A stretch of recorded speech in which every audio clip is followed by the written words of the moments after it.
Hello everyone, welcome back to Diablo.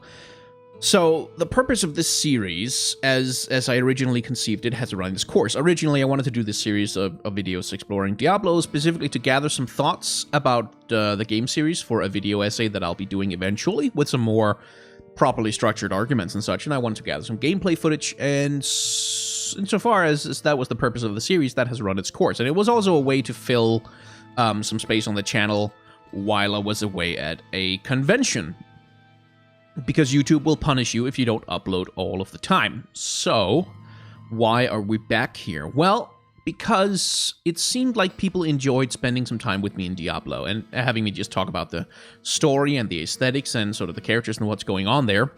So I figured we could do some more of that.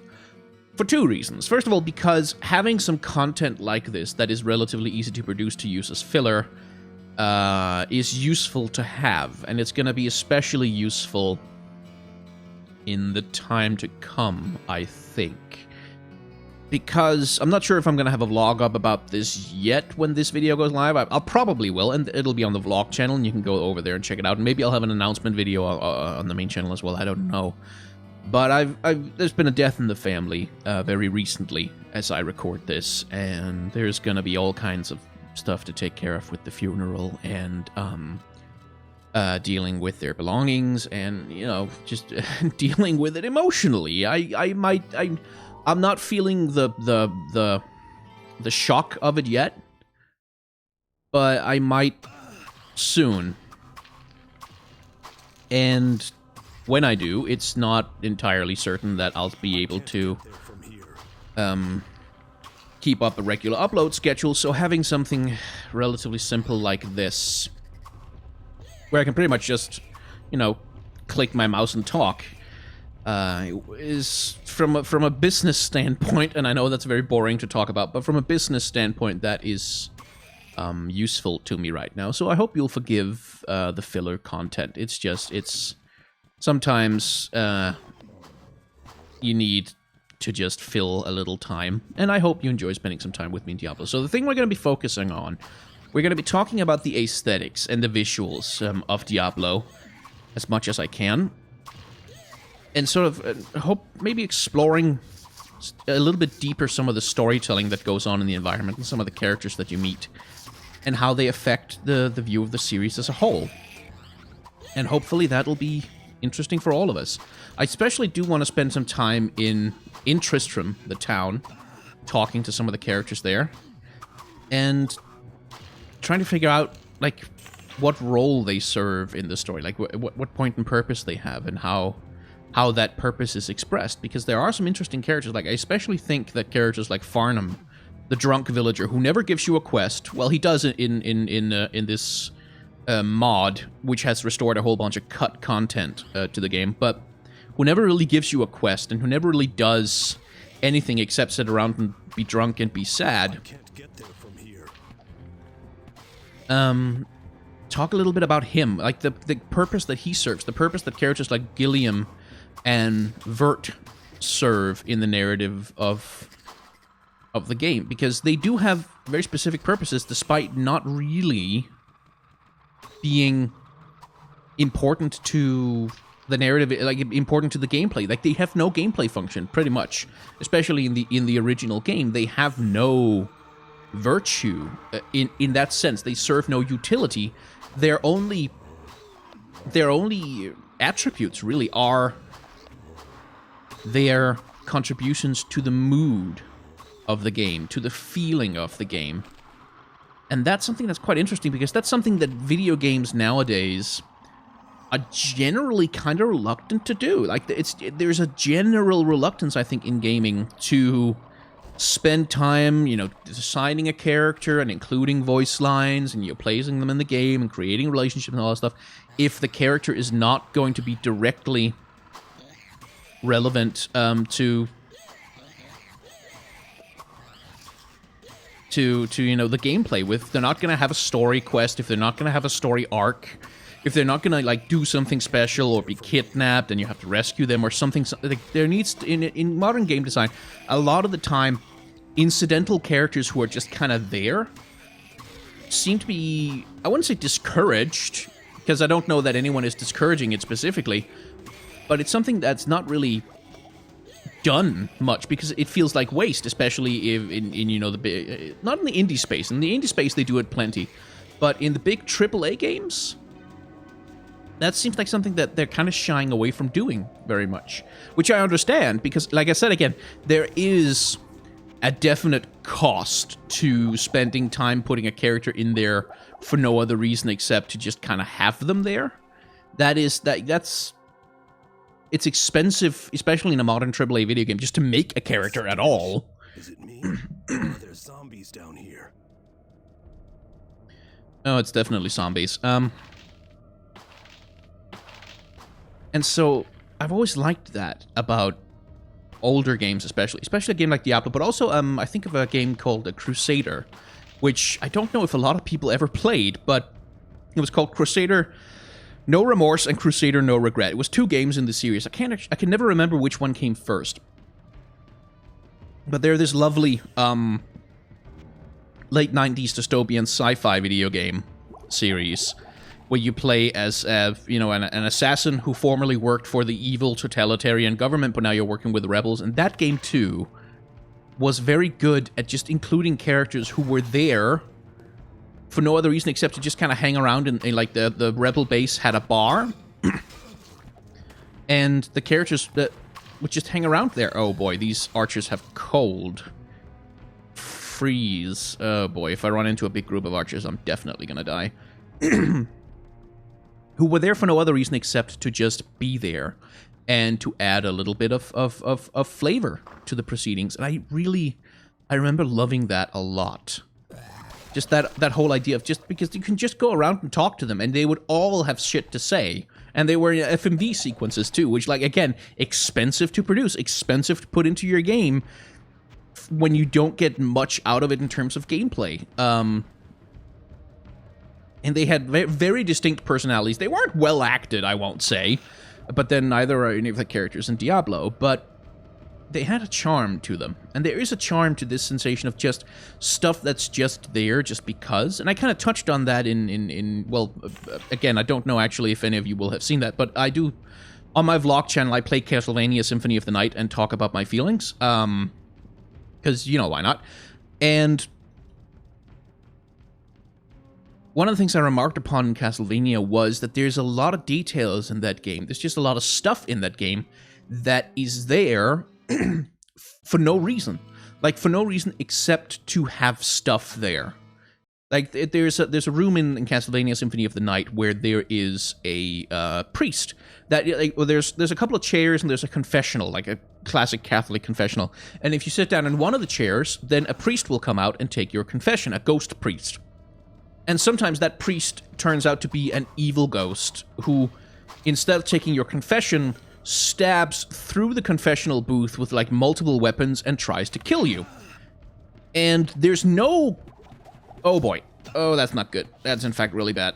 There's no gameplay reward whatsoever to finding this priest and sitting down in these chairs. And sometimes the ghosts are nice and you can sit in the priest's seat and you can take the confession of a woman ghost who will sometimes turn out to be an evil ghost who will try to stab you as well.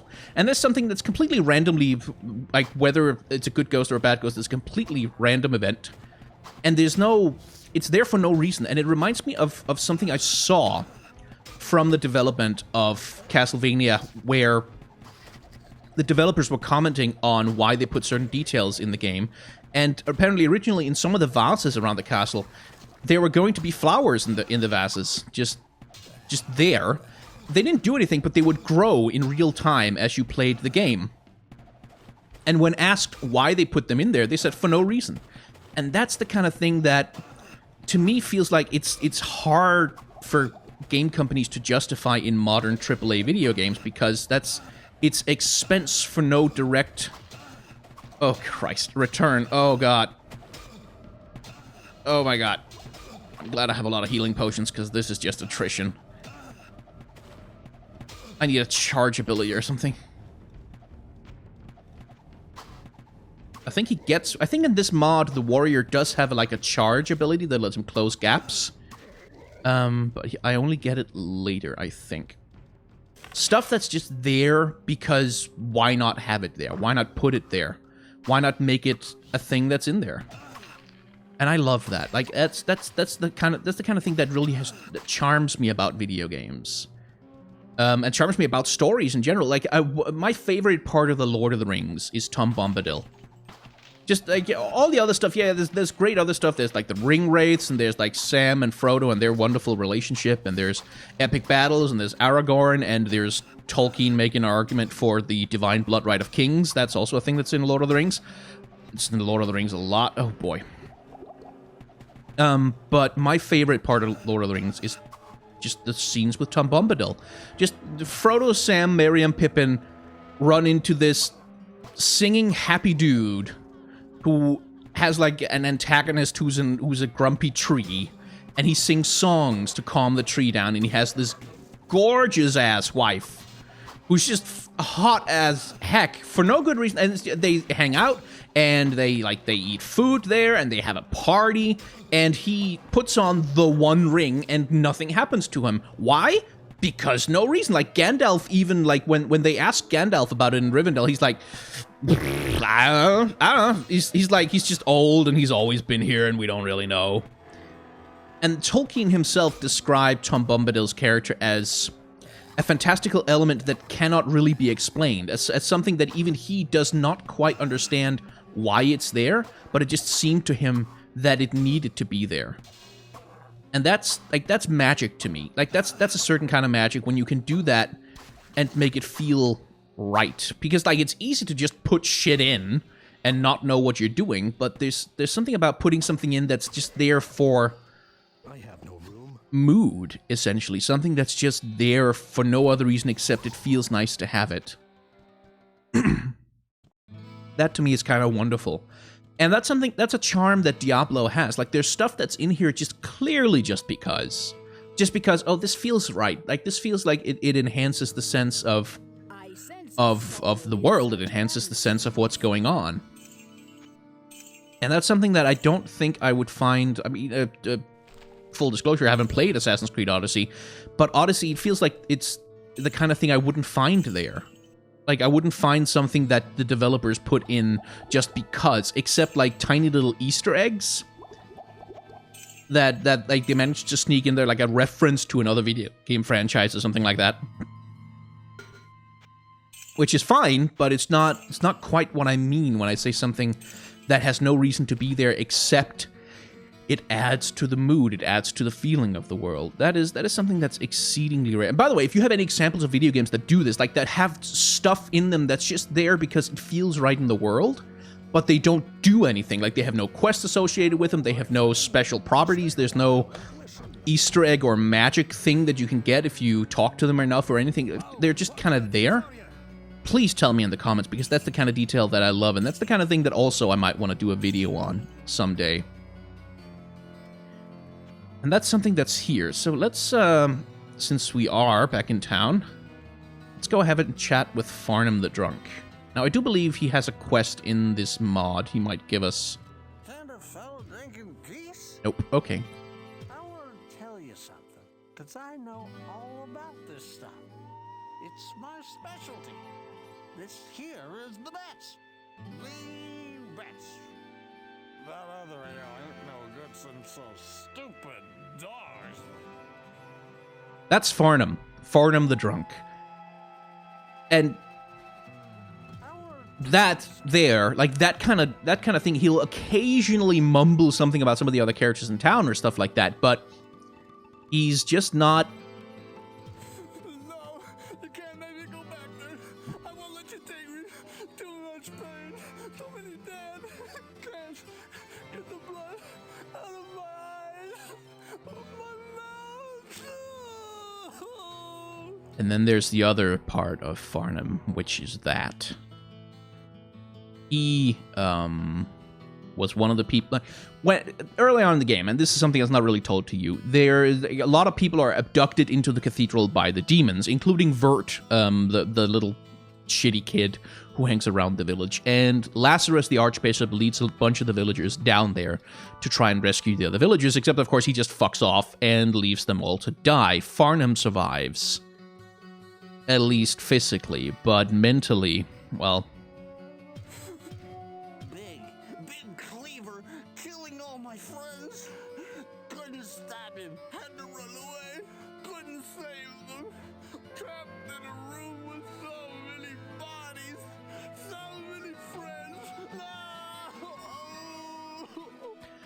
That's what I mean when I say that Farnum is just there to heighten the mood, because Diablo 1 is, as we talked about before, it's a game about grief and loss and trauma, and it's about what that does to a community, what that does to a town of people, what it does to a world to be mired in so much suffering, and Farnum is there for that reason and that reason alone. That's what he's for. Like, he's to heighten that. When you talk to Farnum about his experiences, he tells you what it has done to the town. Not by putting it into words, but by showing you specifically what the horrors of hell will do. And he sets the stakes for you. Why do you fight the demons of hell? Well, so that there won't be any more Farnums. So there won't be any more people like him who live in a bottle, and anytime they try to get out of that bottle, well, they go back to this place. I used to have a nice ring. It was really expensive.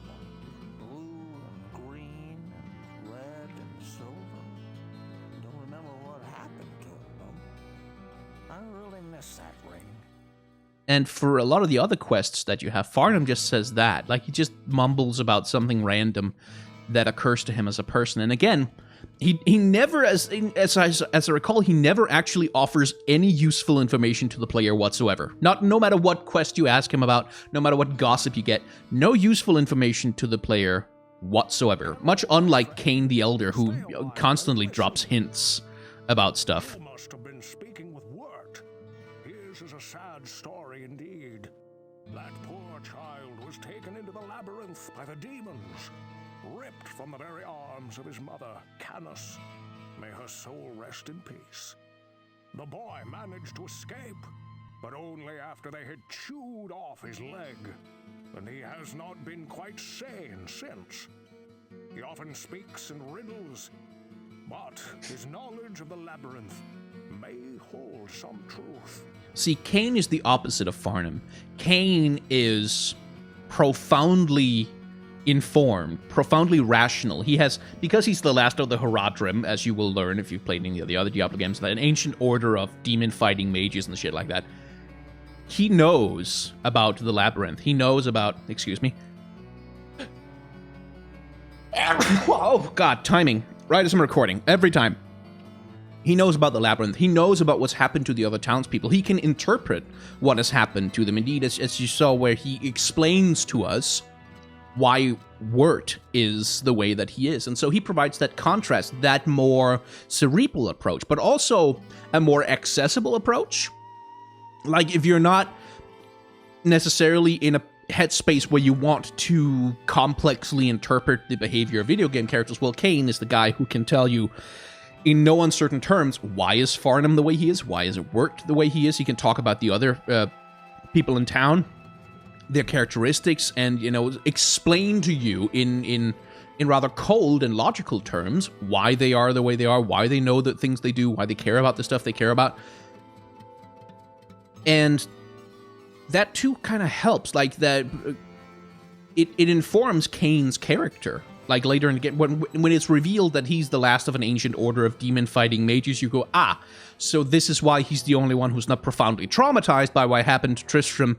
It's because he's literally from an order of mages who are specialized in fighting demons. So he has resilience. He has training against the kind of trauma that the demons are. Like, okay, it makes sense. And that's a really good way to characterize a character like him, because as a gameplay element, identify items. That's pretty much all he's for, and then occasionally give you hints if you're stuck on a quest. Seems seems that the Archbishop Lazarus goaded many of the townsmen into venturing into the labyrinth to find the king's missing son. He played upon their fears and whipped them into a frenzied mob. None of them were prepared for what lay within the cold earth. Lazarus abandoned them down there, left in the clutches of unspeakable horrors to die. And as an element of the lore of the game, Kane also feels like if you haven't sat through reading through the manual, Kane will fill in a lot of the empty spaces for you. If you can't necessarily infer what happened from sort of the vague ramblings of the other townsfolk, Kane will make it very explicit for you. He will tell you exactly, what went on, why the butcher is the thing, and he'll talk about the Skeleton King as well. And that's so he serves that role in a great capacity. Hero, a moment of your time, please. While attending one of the townsfolk who had taken quite ill, I noticed something odd about his home. There were strange sounds and a sickly sweet smell rising from the cellar. Thinking perhaps these fumes had something to do with his sickness, I investigated. In his cellar were monstrous worms shifting and squirming up from the underground. I beg of you, slay these creatures before they can make their way into the town. I left the door to his house open for you. It is the one opposite of mine. And then there's Pepin the healer. I have made a very interesting discovery. Unlike us, the creatures in the labyrinth can heal themselves without the aid of potions or magic. If you hurt one of the monsters, make sure it is dead, or it very well may regenerate itself. Pepin is hopeful. By the light I know of this vile demon. There were many that bore the scars of his wrath upon their bodies when the few survivors of the charge led by Lazarus crawled from the cathedral. I don't know what he used to slice open his victims, but it could not have been of this world. It left wounds festering with disease, and even I found them almost impossible to treat. Beware if you plan to battle this fiend. He is the nurturing, the caring character. He's the battle medic, essentially. Like if this is a war, and everyone in the town is a soldier with post-traumatic stress disorder of some kind. Like, if we take that as a metaphor, Pepin is the desperate combat healer trying to save just one more person. And that's the role that he plays. He's the one who does have some hope, like who does walk around thinking that we can fix this. There's something that can be done to make this stop, to get people better. He's the one who has hope for people like Farnum and for Wirt, who's very concerned about them, who cares deeply for them.